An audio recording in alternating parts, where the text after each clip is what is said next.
The Cold War was fought not only with missiles and spies, but with something far more intimate and far more terrifying: the human mind itself. While the world watched the arms race unfold above ground, a quieter and considerably darker competition was taking place in windowless laboratories, buried in classified budgets and hidden behind institutional names that revealed nothing of what was actually happening inside.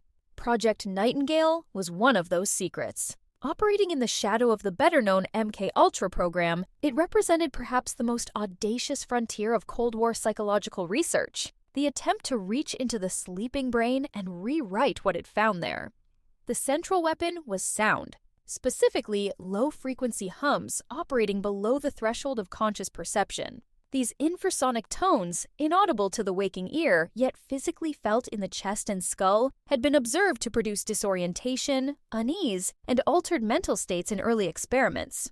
CIA-affiliated researchers, emboldened by the agency's appetite for unconventional methods and largely unchecked by ethical oversight, theorized that the sleeping brain, stripped of its conscious defenses, wide open in the vulnerable architecture of deep sleep, might be uniquely susceptible to these frequencies.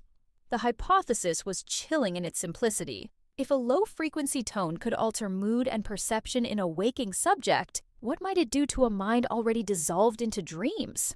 Declassified memos, obtained decades later through Freedom of Information requests and painstakingly reconstructed by independent researchers, describe a program of extraordinary ambition.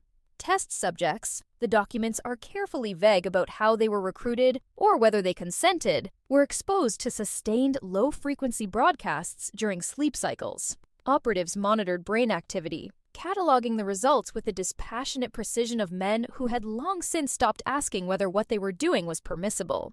The goal was not merely disruption, it was colonization. The program sought to bypass the conscious mind entirely, planting suggestions, images, and emotional states directly into the subconscious during the rapid eye movement phase of sleep, a period during which the brain is simultaneously most active and most defenseless. Whether Project Nightingale achieved what its architects intended remains officially unconfirmed. The full record, if it survives, has never been released. But the declassified fragments that have emerged paint a portrait of an era in which the boundary between science and atrocity was treated as little more than an inconvenience, and the sleeping human mind was considered fair territory for conquest.